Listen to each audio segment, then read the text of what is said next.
Felda memang bukan tempat kekuatan kami lah. Hi, welcome back. In the last episode of Quickiepedia, we identified 26 constituencies with a significant number of Felda voters that are prominent kingmakers for the upcoming 14th general election. Since 2013, there has also been signs that hint at a possible shift in voter sentiment among the Felda settlers. But can the opposition rely on the winds of change here? Well, for one, it's not that easy. So the first thing about the opposition is that they are in shambles.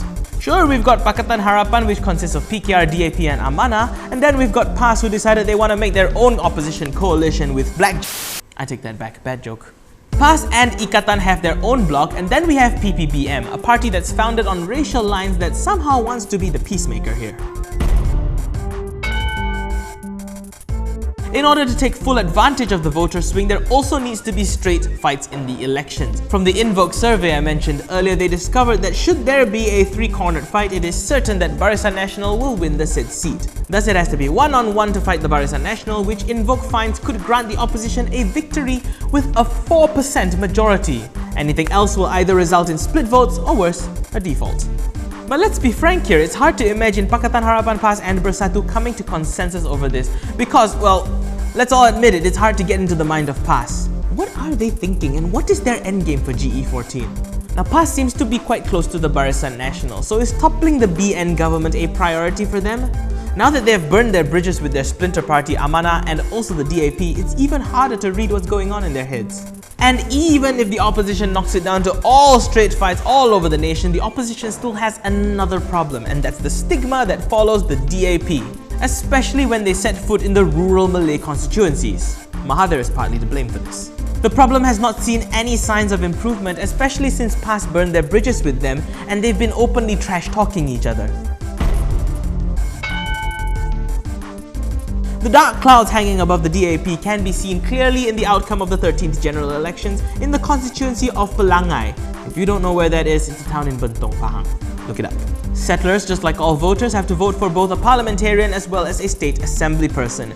Though both tickets had an opposition candidate running in them, with a DAP candidate contesting the parliamentary seat and a PAS candidate going for the state seat, the results showed that while both received more votes compared to the past election, the candidate from PAS received a much better mandate than the DAP one, an increase of 13% compared to DAP's average increase of just 3.6%. This is perhaps an indicator of the fear and distrust that the voters have with the DAP, and also perhaps how unevenly split the support base is on either side of the DAP-PAS fallout.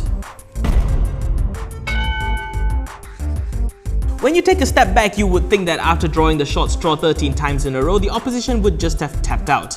More than ever right now, they are in a tight spot with the odds stacked against them. Are they headed for another losing battle in GE14? Maybe not. More and more young people are registering to vote, bringing about a new wave of people with new mindsets into the political battlefield. While PAS has thrown a wrench into what used to be Pakatan Rakyat, the opposition has one more ace up its sleeve. Parti Pribumi Bersatu Malaysia, the new kid on the block that is about to enter the arena for the first time in GE14. Armed with charismatic leaders such as Dr. Mahathir Mohamad, Muhyiddin Yassin and Mukriz Mahathir among others, PPBM is working hard to spread the opposition agenda to the rural parts of the country.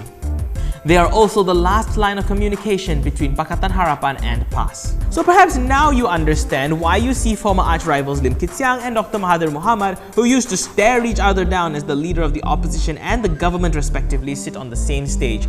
Despite conflicting agendas, they both know that their chances of making any change should they go it alone are very slim. Their unity on a common goal is to remove UMNO Barisan Nasional from power, and that is what brings them together. But how well will this click on a nationwide scale? We've seen massive party defections and resignations, such as the exodus of UMNO members to join PPBM, and then the mass resignations from the Malacca DAP grassroots members over the past few months.